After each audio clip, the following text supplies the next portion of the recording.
Hola, amadísimos estudiantes. De nuevo con ustedes, con temas, como todos, muy interesantes de nuestro módulo. El tema de hoy con el que iniciaremos es un tema muy complejo, pero yo les pido que no se vayan a asustar ni a enredar, simplemente lean, cuando tengan su guía, léanlo despacio y van anotando allí sus inquietudes. De todas maneras, es un tema complejo, pero a la vez es sencillo, sino que hablar de este tema siempre pues es como un poquito así enredador al inicio, pero ya después nos vamos dando cuenta que la verdad no es como nosotros lo creemos. En estas cuestiones actuales de escatología, pues hombre, hablar de escatología es algo trascendente, algo trascendente. La respuesta cristiana a esas perplejidades del hombre actual, como también del hombre de cualquier tiempo, tenemos a Cristo resucitado como fundamento de nuestra fe y se contiene precisamente en la esperanza de esa gloriosa resurrección futura de todos los que sean de Cristo. Ojalá, pues, que todos ustedes y yo estemos como en esa fila, ¿no? El hecho de la resurrección de Cristo no es algo cerrado, no es algo hermético en sí mismo, sino que ello se extiende a todos los que son de Cristo. Recuerde que anteriormente les hablé, la salvación está dada para todos. Cristo asume un cuerpo y en este cuerpo asume toda la humanidad, ¿verdad? Entonces también igual esto se extiende para todos los que somos de Cristo. La fe entonces se refiere a la resurrección en esta carne en que vivimos, ¿ya? Nuestra resurrección es de esta carne. Subsistimos en esta carne que nos mueve, que nos movemos, subsistimos, ¿cierto? Y vivimos. Nuestra verdadera carne en la resurrección será conforme al cuerpo de la gloria de Cristo. Al cuerpo de la gloria de Cristo.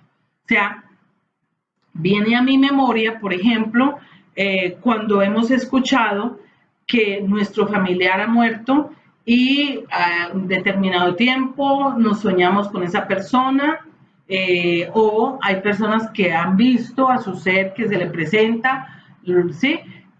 La misma, o sea, no viene con otro cuerpo, es el mismo, sino que ya no es un cuerpo como con esta materia, tiene el mismo cuerpo, pero ya es un cuerpo espiritual. La resurrección se hará entonces en esta carne en que ahora nosotros vivimos, por tanto, es el mismo cuerpo en el que ahora vive y el que resucitará. Volvemos al cuento. Es un cuerpo espiritual, pero será pues glorioso cuando sea resucitado, o sea, ya pasemos a su gloria. La iglesia nos ha enseñado que nunca se requiere de la misma materia para que pueda decirse que el cuerpo es el mismo. O sea, ¿cómo es esto? Volvemos a lo mismo. No es, o sea, que morimos para aquellas personas que han tenido la experiencia del sueño con su familiar o de esa persona que se les apareció, ¿sí? No es este mismo cuerpo de materia, ¿ya? Con esta materia. Podemos ver la misma imagen de ese ser, pero ya es un cuerpo no con esta materia, ¿sí? Sino ya en un cuerpo espiritual. Yo no sé si ustedes han escuchado de la parusía, o sea, esta palabra griega que significa la segunda venida de Cristo, que es futura, o sea, todavía la estamos esperando, esa segunda gloriosa venida de Cristo, que la iglesia espera, ¿sí? Es esa manifestación de Cristo. Nosotros todos estamos haciendo lo que Cristo dijo. Mire, recuerden que allá en la última cena, el evangelista Juan nos describe pues la última cena, y cuando Jesús les parte el pan y les da el vino, dice: esto es mi cuerpo, esto es mi sangre, hagan esto hasta que yo vuelva. Eso es lo que nosotros estamos haciendo, y llevamos 21 siglos, llevamos 2019 años esperando la segunda venida de Jesucristo. No sabemos si nos toque a nosotros o si les tocará a nuestros hijos y nietos. No sabemos, pero estamos esperando y solo estamos obedeciendo. Hagan lo que yo les digo, o sea, hagan esto hasta que yo vuelva. Hagan esto en conmemoración mía. Eso es lo que la iglesia celebra, ¿ya?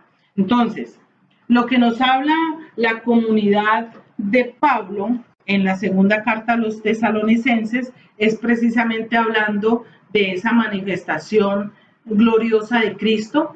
Y cuando escuchamos esa manifestación de gloria, es lo mismo que está hablando de la manifestación de la parucía, o sea, eso se refiere a lo mismo.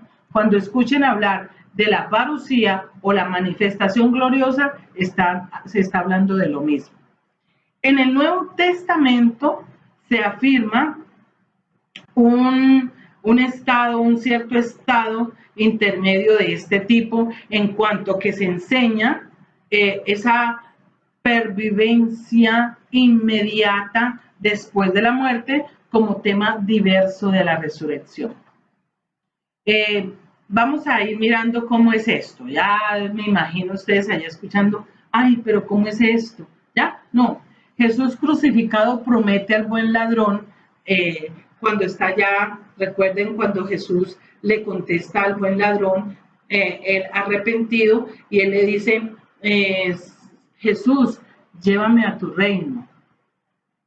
Y Jesús le dice: hoy mismo estarás conmigo en el paraíso. ¿Ya? Y cuando Esteban estaba siendo apedreado, que nos lo habla Hechos de los Apóstoles 7, versículos 56 al 59, donde nos narran toda esa experiencia, cuando fue apresado, fue acusado, todo, pero ya cuando estaba en ese momento de morir, él dice: veo los cielos abiertos y a Jesucristo y a Cristo ahí. O sea, vamos a leerlo claramente. 56 es el punto aquí. Dice: dijo entonces: estoy viendo los cielos abiertos y al Hijo del Hombre de pie a la derecha de Dios. Mire pues, ya él veo los cielos abiertos y al Hijo de Dios de pie junto a Dios. ¿Ya? Entonces, podríamos decir también que esa comunión con Cristo inmediatamente después de la muerte, según el Nuevo Testamento, es un estado intermedio que se concibe como transitorio, sin duda deseable por la unión que implica con Cristo, pero de modo que la esperanza suprema permanezca siempre la resurrección de los cuerpos. Nosotros hemos escuchado del estado de purgatorio, ¿cierto? Ese estado intermedio, porque también Jesucristo nos dijo: nada impuro entrará al reino de los cielos, o sea, nada impuro entrará o estará frente a Dios. Por eso la iglesia nos dice que hay un estado intermedio, un estado purgatorio, un estado donde es la espera, ¿ya? Es una espera de poder pasar a la presencia de Dios. Entonces vamos a mirar cuál es la realidad de la resurrección en este contexto teológico actual. La pervivencia del alma consciente previa a la resurrección salva esa continuidad y la identidad de subsistencia entre el hombre que vivió y el hombre que resucitará. en cuanto que, gracias a ella, el hombre concreto nunca deja totalmente de existir. ¿Qué quiere decir con esto? Nuestro familiar que ya murió, ¿ya? Tiene esa continuidad, ¿ya? Él no pierde esa identidad, no hay esa pérdida de conciencia, sino que este hombre que vivió está en esa espera de resurrección, ¿ya? Pero él no deja totalmente de existir, o sea, no lo vemos ya, porque este cuerpo físico desaparece, ¿ya? Pero él sigue vivo en esa espera, ¿ya? En esa espera de su resurrección. Por eso está este campo intermedio del que hablamos, ¿ya? Ese estado de espera, de purgación, bueno, que lo que llamamos purgatorio. ¿Listo? Por eso tu familiar y el mío no deja de existir. Solo es que no lo veremos, no lo veremos por un tiempo, o el tiempo que no sé si nosotros vamos también antes de esa segunda venida de Cristo. Entonces, así como todos los hombres, todos los seres humanos estamos llamados a la salvación, también por ende estamos llamados a la resurrección. Nuestra iglesia amada afirma la continuidad y la subsistencia de la que hablábamos después de la muerte, de un elemento espiritual que está dotado de conciencia y de voluntad, de manera que subsiste el mismo yo humano, solo que carece mientras tanto del complemento de su cuerpo. O sea, a ver, ¿cómo es esto? Nuestra iglesia nos dice que este cuerpo, como ya no está, yo no pierdo conciencia ni mi voluntad y subsiste ese yo humano, ese yo humano. Por eso es que aparecen nuestros sueños, por eso es que hemos escuchado tantas experiencias de esta magnitud, ¿verdad? Entonces, vamos clarificando pues que solo lo que se desaparece es este cuerpo, pero mi yo no desaparece. Aparezco con un cuerpo espiritual esperando la venida gloriosa de Jesucristo para la resurrección de muertos y de vivos. ¿Listo? Entonces, la muerte cristiana se considera entonces como una puerta que conduce a la comunión postmortal con Cristo y no como liberadora del alma con respecto a un cuerpo que le fuera una carga. O sea, la muerte no es una puerta ya, esto es una carga y ya. ¿Sí? No.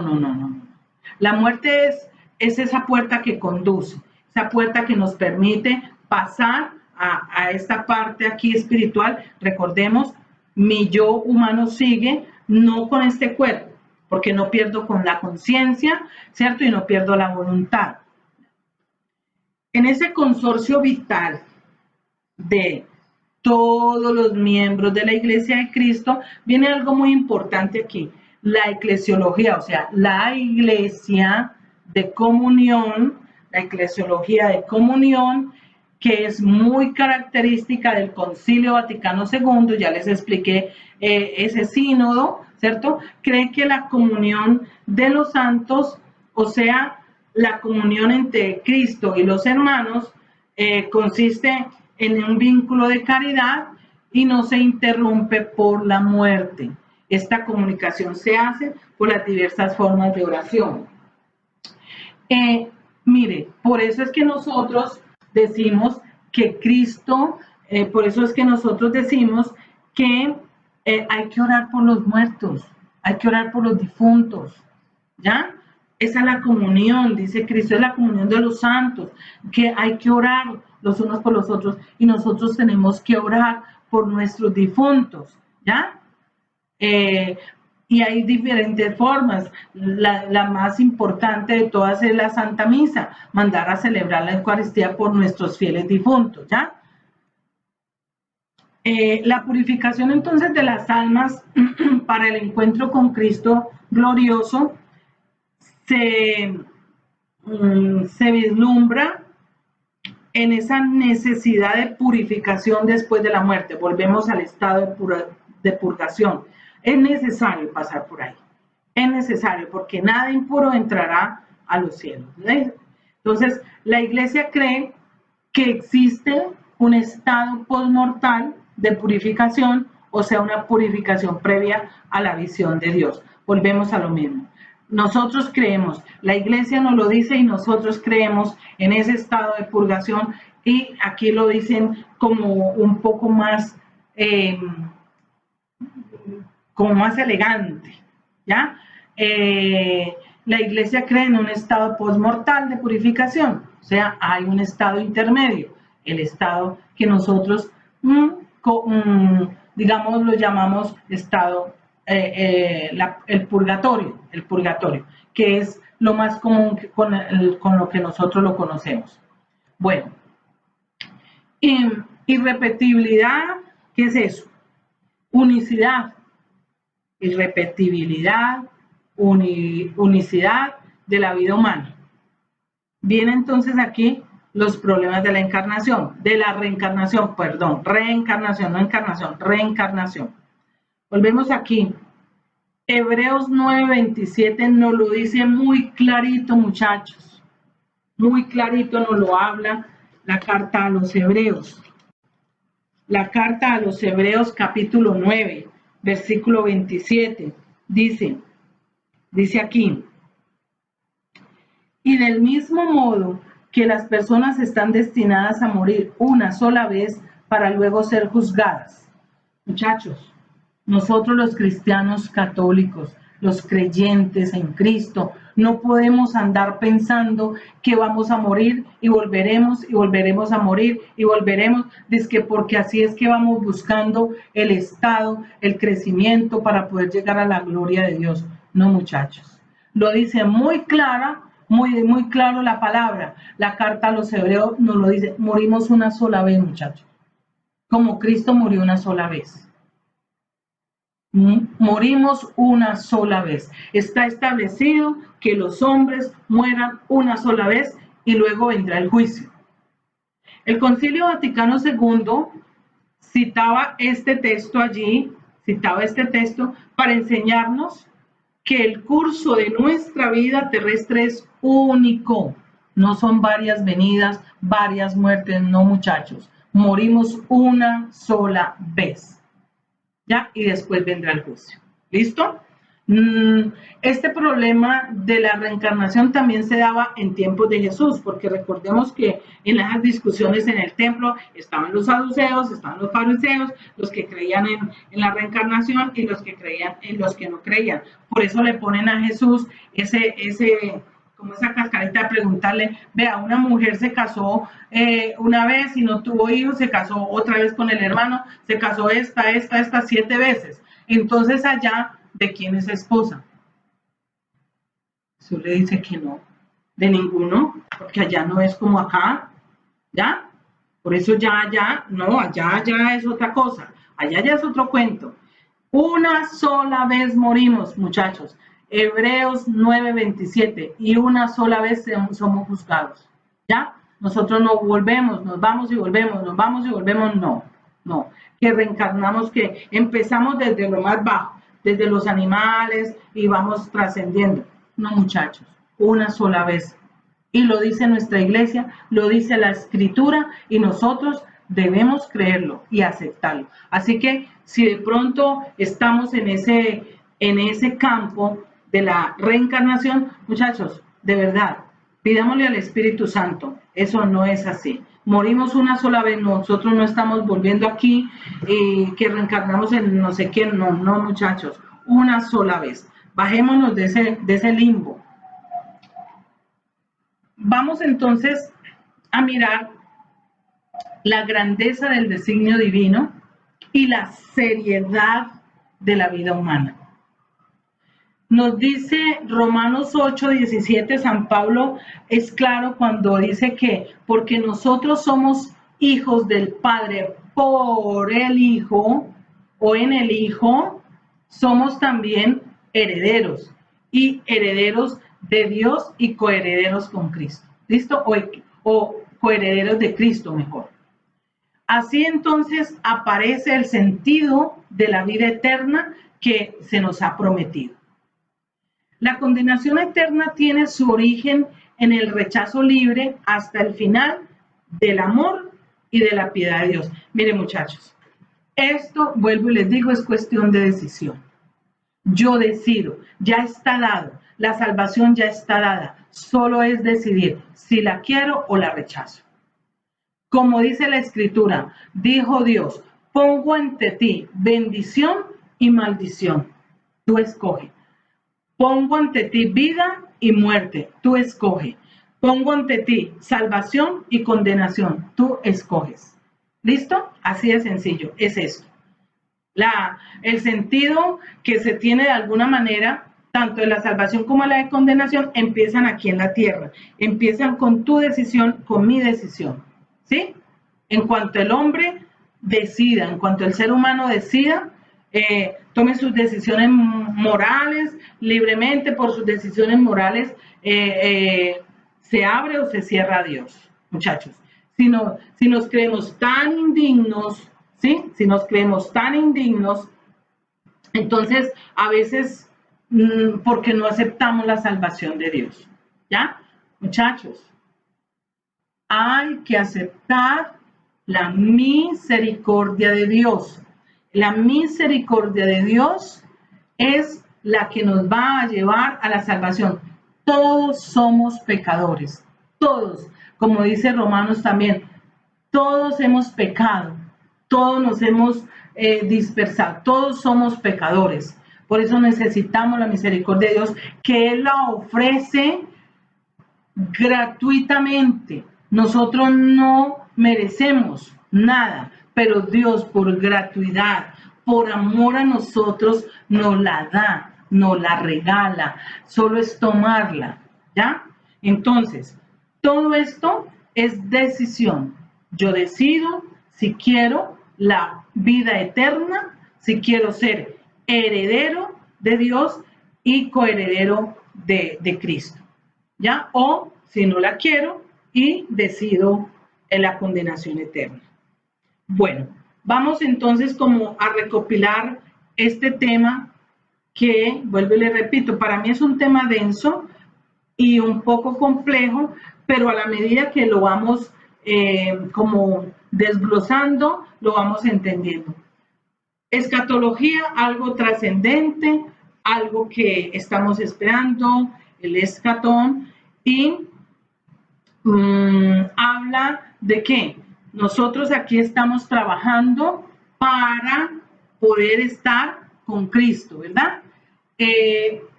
La muerte es algo que puede ser un premio o un castigo, depende de mí, por eso hay que trabajar, depende de nosotros para dónde queramos tomar, ¿sí? Si aceptamos la salvación o aceptamos la condenación, o sea, si aceptamos la salvación es saber que aceptamos la misericordia y el perdón de Dios, ¿ya? Y si no, pues nos sentimos tan indignos o simplemente no queremos cambiar nada de nuestra vida y seguimos en como estamos. Entonces, la muerte es algo que nos llevará a un estado, o sea, es como la puerta para pasar a un estado postmortal, un estado de espera, un estado de purificación, ¿cierto? Y viene la comunión de los santos, o sea, nosotros acá oraremos por nuestros fieles difuntos para que ellos puedan seguir trascendiendo y poder pasar a la gloria de Dios, ¿ya? Bueno, estamos en la espera, estamos en esa parucía de la segunda venida de Cristo. ¿Qué más les puedo como concretizar aquí? ¿Ya? Que nosotros no perdemos la conciencia y la voluntad, solo es este cuerpo mortal el que desaparece, pero ese yo humano sigue allí, solamente que nosotros somos los que ya no vemos a nuestros familiares, o cuando nos pase a nosotros, nuestros familiares no nos verán a nosotros en este cuerpo físico, pero nosotros seguimos más vivos que mejor dicho, ¿ya? La vida continúa, ¿listo? Bueno, vamos entonces a dejar hasta allí este tema. Si tienen alguna duda, pues vamos a escribirla para que cuando nos veamos podamos nosotros como dilucidar bajo la gracia del Espíritu Santo, y si no, pues vamos hasta donde el Padre para que Él mismo nos explique si en caso de que nosotros no lo podamos resolver en clase. Estudien, lean acerca de este tema también. Este tema es muy, con su tinte un poco complejo, pero es interesante, muy interesante. Este tema, imagínense, lo vimos en la universidad un semestre, porque es un tema denso, pero es un tema bonito. ¿Por qué? Porque es hablar de la esperanza en la resurrección. No termina todo, muchachos, con la muerte no termina. No, la muerte no es una cosa que nos libere de la carga, no. La muerte es un comienzo, por decirlo así, ¿ya? Este es un tema bonito, porque es un tema esperanzador. Es un tema que nos hace ver que lo que tú trabajas aquí, en esa comunión con Cristo, en esa resurrección, en ese cambio, pues tiene un fruto, ¿ya? Tiene un fruto. Bueno, muchachos, que Dios los bendiga, que Dios nos bendiga, que Dios nos ayude, que Dios nos acompañe. Hasta una próxima clase.